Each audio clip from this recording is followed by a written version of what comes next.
Hello दोस्तों, आप सभी का स्वागत है हमारे YouTube channel SSC teaching line पे। दोस्तों, आज की क्लास में देखिएगा, ये दूसरी क्लास हम लोग स्टार्ट कर रहे हैं और यह क्लास डेली आपको रात 9 बजे यहाँ पे मिलेगी। तो ध्यान रखिएगा, यह क्लास आपको बिल्कुल यहाँ पे फ्री ऑफ कॉस्ट, मतलब कोई भी पैसा नहीं लगेगा। यहाँ पे लाइक सब्सक्राइब भी कर दीजिए, उसका कोई भी पैसा नहीं लगेगा, लेकिन क्लास आपको बिल्कुल फ्री मिलेगी पूरे एग्जाम तक। तो यह बस आप लोग चैनल को सब्सक्राइब करके रख लीजिएगा। चलिएगा स्टार्ट करते हैं हम लोग यह क्लास, ठीक ना। देखिएगा, सबसे पहले हम लोग क्वेश्चन यहाँ पे स्टार्ट करते हैं। विकास की प्रक्रिया में डैश डैश शामिल होता है। विकास की प्रक्रिया में क्या शामिल होता है? केवल मात्रात्मक परिवर्तन होता है, केवल गुणात्मक परिवर्तन होता है, मात्रात्मक और गुणात्मक दोनों परिवर्तन होता है, और केवल शारीरिक परिवर्तन होता है। ये एग्जाम में पूछा जाता है। ध्यान रखिएगा कि विकास की प्रक्रिया में बात करते हैं तो विकास एक क्या होता है, व्यापक और निरंतर चलने वाली प्रक्रिया होती है, जिसमें क्या होता है कि शारीरिक, मानसिक और भावनात्मक, सामाजिक और ये सभी जो होता है परिपक्वता इसमें शामिल होती है। अब इसमें बात करते हैं कि एक एक करके देखिएगा। विकास जो होता है एक दो प्रकार से होता है, एक मात्रात्मक होता है, एक गुणात्मक होता है। तो इसमें जो मात्रात्मक जो विकास होता है, ध्यान रखिएगा, मात्रात्मक जो विकास होता है यहाँ पे ध्यान रखिएगा, इसमें क्या होता है कि लंबाई, वजन, आकार या चौड़ाई जो होती है शरीर की, यह सब परिवर्तन होता है मात्रात्मक में। लेकिन गुणात्मक में बात करते हैं तो यहाँ पे क्या होता है कि जो बच्चा होता है उसकी, जो बच्चे की रेंगने, चलने और भाषा की जो बेहतर करने की जो परिपक्वता है, विकास होता है, यह सभी हमारा गुणात्मक में होता है। तो यह इसमें ध्यान रखिएगा, विकास की जो प्रक्रिया होती है वह मात्रात्मक और गुणात्मक दोनों होती है। यह ध्यान रखिएगा, एग्जाम में डायरेक्ट आपसे पूछा जाएगा। चलिएगा आगे चलते हैं। यहाँ पे देखिएगा, विकास सिर से पैर की ओर बढ़ता है, यह सिद्धांत क्या कहलाता है? विकास सिर से पैर की ओर बढ़ता है, यह सिद्धांत क्या कहलाता है?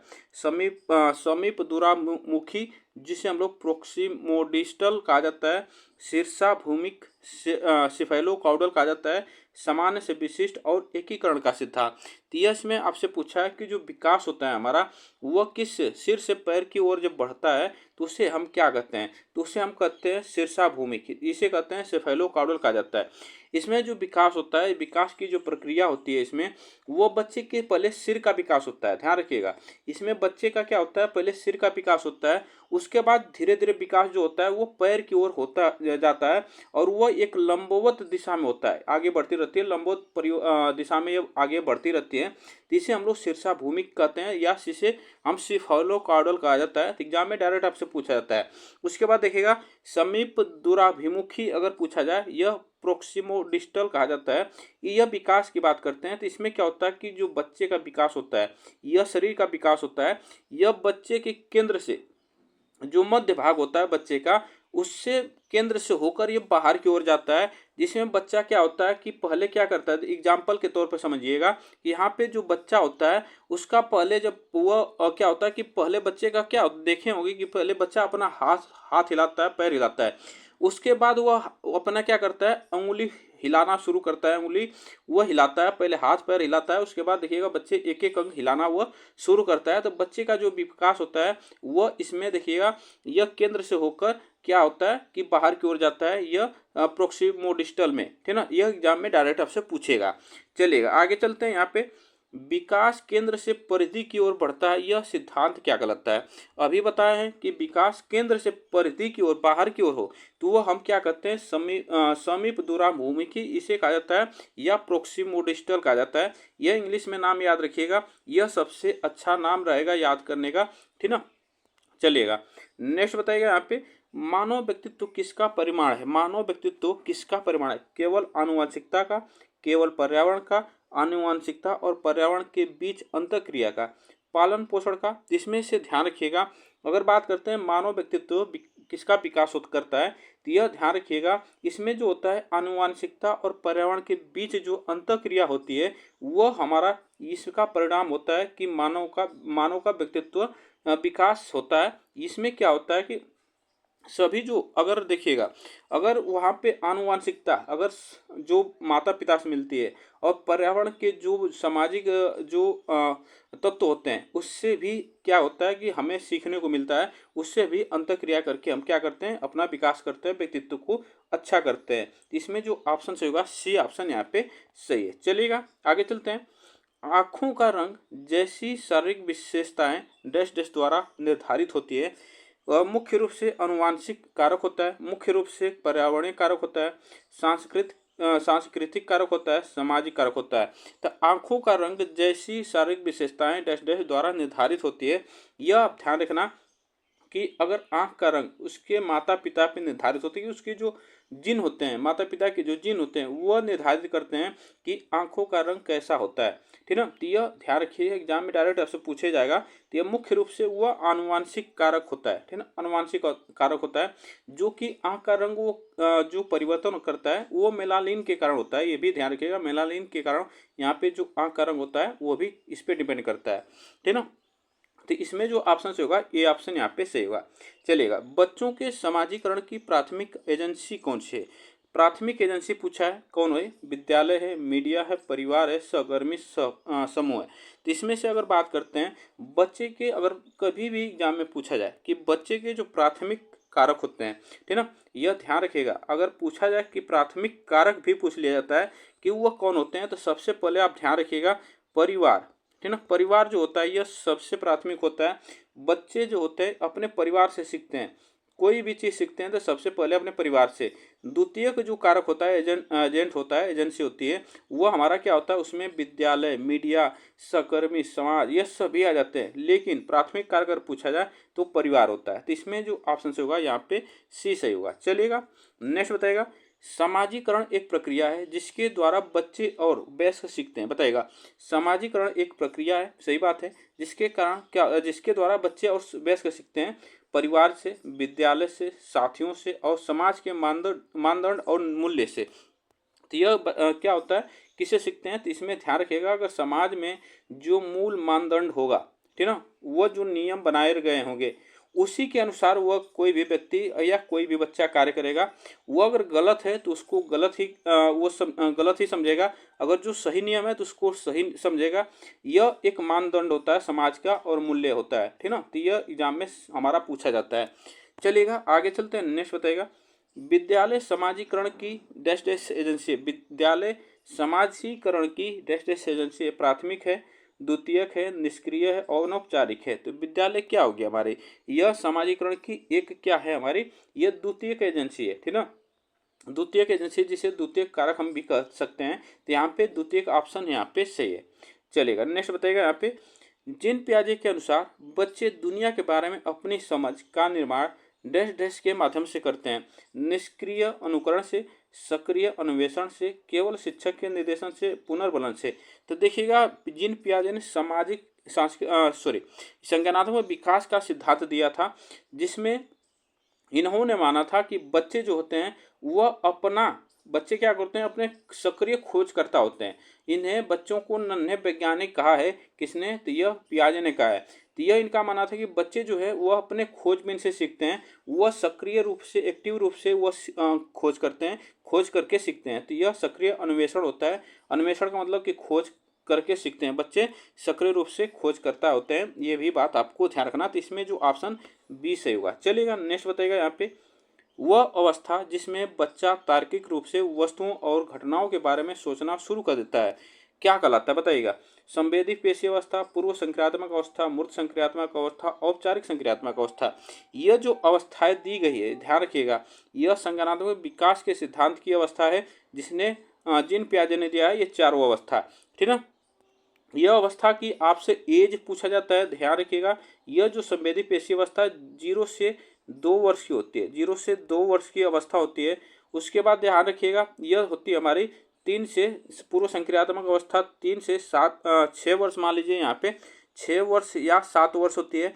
उसके बाद 7 वर्ष से यह मूर्त संक्रियात्मक अवस्था 11 वर्ष की होती है। उसके बाद आती है हमारी यह 12 वर्ष से वयस्क तक, मान लीजिए 18 वर्ष तक यहाँ पे अवस्था होती है, औपचारिक संक्रियात्मक अवस्था। ये भी एग्जाम में पूछी जाती है। तो इसमें जो पूछा है हमसे कि वह जो अवस्था जिसमें बच्चा तार्किक रूप से वस्तुओं और घटनाओं के बारे में सोचना शुरू कर देता है, तो यह बच्चा किसमें कर लेता है? तो वह मूर्त संक्रियात्मक अवस्था, जो कि यह 7 से 11 वर्ष की अवस्था में बच्चा तार्किक रूप से सोचने लगता है। और यहाँ पे जो होता है औपचारिक संक्रियात्मक अवस्था में क्या होता है कि अमूर्त चीज पे, यहाँ पे अमूर्त जो वस्तु होगी उस पे यह बच्चा क्या होता है, यह तार्किक चिंतन करने लगता है औपचारिक संक्रियात्मक अवस्था में ना। तो यह बातें आपको याद रखना है। चलिएगा नेक्स्ट बताइएगा यहाँ पे, पियाजे के अनुसार बाल विकास के कितने चरण हैं। पियाजे के अनुसार बाल विकास के कितने चरण हैं? 2 चरण है, 3 चरण है, 5 और 4। इसमें से बताइएगा 4। इसमें से जो पियाजे अभी हम बता चुके हैं कि जो पियाजे के चरण बताए गए, ठीक ना, यह बाल विकास के कितने चरण बताए हैं? तो 4 चरण बताए हैं। पहली संवेदी पेशीय अवस्था हम पहले अभी बता चुके हैं। दूसरी पूर्व संक्रियात्मक अवस्था। तीसरी जो है मूर्त संक्रियात्मक अवस्था। चौथी जो है मूर्त अमूर्त, जिसे हम लोग अमूर्त और औपचारिक संक्रियात्मक अवस्था दोनों कहते हैं। तो यह अवस्था एग्जाम में पूछी जाती है। तो यह 4 प्रकार की बताई गई है। चलिएगा, बालक के सीखने में स्कैप होल्डिंग की अवधारणा किसने दी? यह क्वेश्चन देखिएगा, यह इंपॉर्टेंट क्वेश्चन है, यहाँ से एग्जाम में पूछा जा सकता है, लेकिन यहाँ पे लोग फंस भी सकते हैं। स्कैप होल्डिंग को हम क्या कहते हैं? पाड़ या ढांचा भी कहा जाता है। इसे पाड़ या ढांचा भी कहा जाता है, ठीक ना, ढांचा भी कहा जाता है। तो ये भी एग्जाम में पूछा जाता है। तो स्कैप होल्डिंग की अवधारणा सबसे पहले किसने दी थी? तो ये भी एग्जाम में पूछ ले जाते हैं। देखिएगा, अगर बात करते हैं स्कैप होल्डिंग जो यह दी गई है, यह स्कैप होल्डिंग जो पाड़ या ढांचा का शब्द सबसे पहले जो प्रयोग किया गया था जेरोम ब्रूनर के द्वारा। ध्यान रखिएगा, जेरोम ब्रूनर के द्वारा 1976 में, ध्यान रखिएगा 1976 में यह वुड और रॉस के साथ मिलकर किया गया था। लेकिन इसका जो अवधारणा है, इसकी अवधारणा जो स्कैप होल्डिंग है, इसकी अवधारणा लेव वाइगोस्की के समीपस्थ विकास के क्षेत्र जो होता है उसमें गहराई से ये जुड़ी है। एग्जाम में पूछी जाती है। तो अगर लेव वाइगोस्की अगर यहाँ पे न हो, ठीक ना, अगर लेव वाइगोस्की नहीं है तो यहाँ पे ब्रूनर लगाइएगा। अगर लेव वाइगोस्की होगा तो यहाँ पे लेव वाइगोस्की को लगाइएगा। यह तकनीकी रूप से क्या है कि यह जो तकनीकी रूप से अगर गढ़ा गया है तो ब्रूनर के द्वारा ही गढ़ा गया है 1976 में। तो यह बातें आपको याद रखना होगा। चलिएगा नेक्स्ट देखिएगा, यहाँ पे कोहल वर्ग के नैतिक विकास का कौन सा चरण सबसे उच्च माना जाता है? कोहल वर्ग के नैतिक विकास का चरण सबसे उच्च कौन माना जाता है? देखिएगा, अगर बात करते हैं तो नैतिक विकास के जो 3 यहाँ पे मुख्य चरण स्तर बताए गए हैं, ठीक ना। देखिएगा, मुख्य स्तर यह बताए गए हैं, मुख्य स्तर जो बताए गए हैं, यह कोहल वर्ग के नैतिक विकास के 3 जो है मुख्य स्तर बताएं, उसके 2 उप स्तर हैं। ये भी एग्जाम में बात पूछा जाता है। देखिएगा, यहाँ पे जो पहला स्तर है, ध्यान रखिएगा, इसमें जो पहला स्तर है यह हमारा पहला है। उसके बाद यह दूसरा है, ध्यान रखिएगा। उसके बाद यह तीसरा है। इसको इंग्लिश में नाम याद रखिएगा, एग्जाम में पूछा जाता है। देखिएगा, इसका नाम होगा प्री, याद रखना, प्री कन्वेंशनल, ठीक ना, प्री कन्वेंशनल, याद रखना, प्री कन्वेंशनल। उसके बाद यहाँ पे जो हमारा दूसरा होता है यह कन्वेंशनल होता है, ठीक ना, कन्वेंशनल होता है। यह बातें ध्यान रखिएगा। यह होता है हमारा पोस्ट कन्वेंशनल, याद रखना, पोस्ट कन्वेंशनल, कन्वेंशनल यह होता है। तो ये 3 अवस्थाएं बताए, 3 चरण बताए गए हैं कोहल वर्ग के नैतिक विकास का सिद्धांत में। तो ये बातें ध्यान रखिएगा। इसमें पूछा है कि सबसे उच्चतम जो स्तर होता है तो वह पश्च समविधिक होता है। यह एग्जाम में पूछा जाता है ना, यह आपको याद रखना है। चलिएगा नेक्स्ट बताइएगा, यहाँ पे शिक्षण में फॉर्मेटिव असेसमेंट का मुख्य उद्देश्य क्या होता है? फॉर्मेटिव असेसमेंट, यह इसमें से बताएगा इसका मुख्य उद्देश्य क्या होता है? परीक्षा परिणाम घोषित करना, सीखने में सुधार करना, अंतिम ग्रेड देना और यहाँ पे छात्रों की तुलना करना। तो इसमें से बताएगा इसमें कौन सा ऑप्शन यहाँ पे सही होगा? तो इसमें से बताइएगा, अगर फॉर्मेटिव असेसमेंट किया जाता है, यह अगर बात करते हैं तो यह कब किया जाता है? इसका मुख्य उद्देश्य जो होता है कि सीखने में सुधार करना, मतलब इसका क्या होगा? सीखने में सुधार करना। उसका यह शिक्षण जो होता है, हमारा शिक्षण जब होता है यह शिक्षण प्रक्रिया के दौरान किया जाता है। उसमें क्या होता है? निरंतर उसका प्रतिपुष्टि या फीडबैक लिया जाता है, जिसमें क्या होता है कि बच्चे की जो कमियां होगी, कमजोरियां होगी, और उसमें जो उसको हम क्या कर सकते हैं? दूर कर सकते हैं, और उसकी जो सीखने की गति होगी उसको हम कैसे बढ़ा सकते हैं। यह सभी होता है हमारे फॉर्मेटिव असेसमेंट में होता है, जिसमें सीखने में सुधार करना। यह ऑप्शन यहाँ पे से होगा, ठीक ना। चलेगा आगे चलते हैं। देखिएगा, यहाँ पे बालक की भाषा विकास की पहली अवस्था कौन सी होती है? तो बालक की भाषा विकास की पहली अवस्था कौन होती है? बबलिंग होती है, कूइंग होता है, एक शब्द वाक्य होता है, 2 शब्द वाक्य होता है। तो बालक की भाषा विकास की पहली अवस्था की बात करते हैं, तो यह जब बच्चा देखिएगा छोटा होता है, यह सिर्फ 2 से 4 महीने का होता है। याद रखना, 2 से 4 महीने का जब बच्चा होता है तो यह बच्चा क्या करता है, ऊँ करता है, ठीक ना, ऊँ करता है। जब ऊँ करता है तो वह क्या होता है, कूइंग, मतलब बच्चा यह क्या करता है, कूइंग करता है। ध्यान रखिएगा, इसे कूइंग कहा जाता है। तो ये 0 से 4 महीने का जब बच्चा होता है वह कूइंग करता है। लेकिन अगर बच्चा वहीं 6 से 10 महीने का हो जाता है, अगर ध्यान रखिएगा 6 से 10 महीने का बच्चा हो जाता है तो वह बबलिंग करने लगता है। ध्यान रखिएगा, यह बबलिंग करता है 6 से 10 वर्ष की अवस्था में, जिसमें बच्चा क्या होगा, दा, माँ, दा, यह माँ, ये पा, ये सब करने लगता है। तो यह बबलिंग करने लगता है। तो यह जो होता है हमारा ऑप्शन यहाँ पे से होगा बी। यह बातें ध्यान रखना, भाषा की पहली अवस्था में बच्चा कूइंग करता है, ये एग्जाम में डायरेक्ट आपसे पूछेगा। जोन ऑफ प्रोक्सिमल डेवलपमेंट किस मनोवैज्ञानिक ने दिया था, बताइएगा। जेड पी डी बताइएगा। जोन ऑफ प्रोक्सिमल किस मनोवैज्ञानिक ने दिया था, वाइगोस्की ने, ब्रूनर ने, पियाजे ने, थॉर्नडाइक ने। तो इसमें से बताइएगा कौन सा ऑप्शन यहाँ पे से होगा। तो देखिएगा, जो वाइगोस्की ने दिया था जोन ऑफ प्रोक्सिमल डेवलपमेंट, यह वाइगोस्की ने दिया था। एग्जाम में डायरेक्ट आपसे पूछेगा, ठीक ना। चलेगा, आगे चलते हैं। नेक्स्ट बताइएगा यहाँ पे, वस्तु स्थायित्व ऑब्जेक्ट परमानेंस का विकास किस अवस्था में होता है, संवेदी पेशीय अवस्था में, पूर्व संक्रियात्मक अवस्था में, मूर्त संक्रियात्मक अवस्था में, औपचारिक संक्रियात्मक अवस्था में। तो किस अवस्था में बच्चा इसमें करता है, वस्तु स्थायित्व का गुण आ जाता है। तो यह ध्यान रखिएगा, बच्चा जब वस्तु स्थायित्व का जो गुण होता है वह जन्म से, याद रखना, जन्म से 2 वर्ष की अवस्था में होता है। वह जन्म से 2 वर्ष की अवस्था होती है संवेदी पेशी अवस्था। संवेदी पेशी अवस्था में वस्तु स्थायित्व का गुण आ जाता है। बच्चा अगर देखिएगा, अगर बच्चे के सामने अगर चाबी देखिएगा, अगर गाड़ी की चाबी है तो उसको अगर रख देते हैं तो बच्चे उसको क्या करेगा, खोजने की कोशिश करता है। उसके दिमाग में वस्तु स्थायित्व हो जाती है, उसको खोजने की कोशिश करता है, उसको खोजता है, तो वह बच्चा आ जाता है संवेदी पेशी अवस्था में, बच्चा यह करने लगता है। चलिएगा, नेक्स्ट बताइएगा यहाँ पे, पियाजे के अनुसार मौजूदा स्कीमा में नई जानकारी को फिट करने के लिए उसे संशोधित करने की प्रक्रिया क्या कहलाती है। अगर हमारी मौजूदा स्कीमा बनी है, अगर हमारी जो अवधारणा बनी है यहाँ पे हमारे मस्तिष्क में, तो यह ध्यान रखिएगा, उसमें हमारी स्कीमा में अगर हम कोई नई जानकारी जोड़ते हैं, उसमें हम कोई नई जानकारी को संशोधित करते हैं, तो उस प्रक्रिया को क्या कहा जाता है, ये पूछा है। तो उस प्रक्रिया को एकोमोडेशन कहा जाता है, समायोजन कहा जाता है। क्या कहा जाता है, समायोजन कहा जाता है। यह एग्जाम में डायरेक्ट आपसे पूछेगा, तो यह समायोजन कहा जाता है। ऑप्शन यहाँ पे 20 होगा। चलेगा, और जो लोग पियाजे के संज्ञानात्मक विकास का जो सिद्धांत है, अगर उसको आप लोग पूरा पढ़ना चाहते हैं तो हम उस पर वीडियो बना चुके हैं, जाकर उसको आप लोग देख लीजिएगा। प्लेलिस्ट में आपको पूरी वीडियो मिल जाएगी पियाजे के संज्ञानात्मक विकास के सिद्धांत का, ठीक ना, तो वो आप लोग जाकर देख सकते हैं। चलिएगा, आगे चलते हैं। अहम केंद्रवाद इकोसेंट्रिज्म किस अवस्था की एक प्रमुख विशेषता है, संवेदी पेशी अवस्था, पूर्व संक्रियात्मक अवस्था, मूर्त संक्रियात्मक अवस्था, औपचारिक संक्रियात्मक अवस्था। तो यह अहम केंद्रवाद किस अवस्था की एक प्रमुख विशेषता है, तो यह ध्यान रखिएगा कि यह 2 से 7 वर्ष की अवस्था में होता है। ध्यान रखिएगा, यह 2 से 7 वर्ष की अवस्था में होता है, 2 से 7 वर्ष की अवस्था में होता है। यह बातें ध्यान रखिएगा। पूर्व संक्रियात्मक अवस्था, इसमें बच्चा क्या, इकोसेंट्रिज्म, जो सिर्फ अपना ही बात मनवाना जानता है, यह पूर्व संक्रियात्मक अवस्था में बच्चा होता है। चलिएगा, आगे चलते हैं।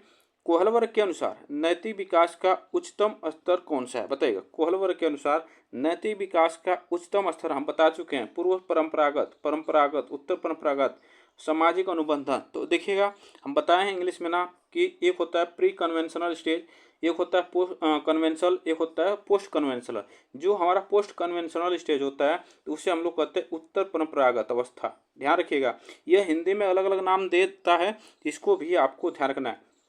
यह जो होता है हमारा पोस्ट, या था ना पोस्ट कन्वेंशनल, कन्वेंशनल होता है, ये होता है कन्वेंशनल,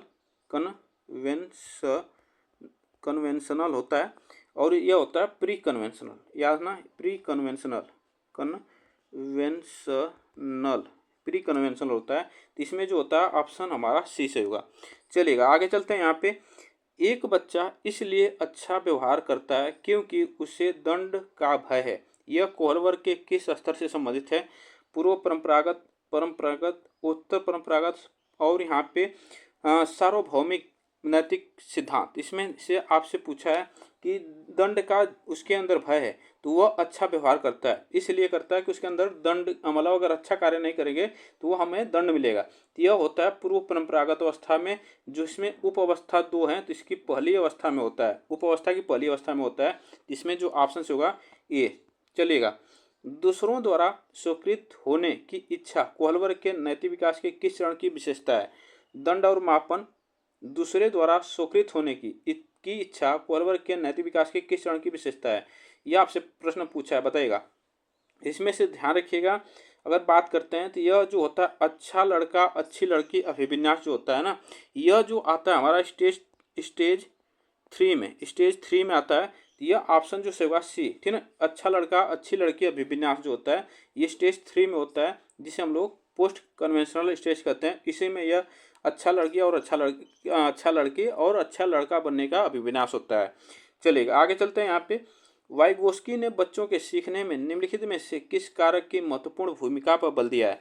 आनुवंशिक, शारीरिक, सामाजिक, नैतिक। तो वाइगोस्की ने, आप जानते हैं कि वाइगोस्की जो सामाजिक सांस्कृतिक विकास का सिद्धांत दिया है, यह बच्चे क्या करते हैं इसमें कि सामाजिक अंतर क्रिया करके बच्चे सीखते हैं, ठीक ना। तो यह किस में होता है? समाज से, ठीक ना।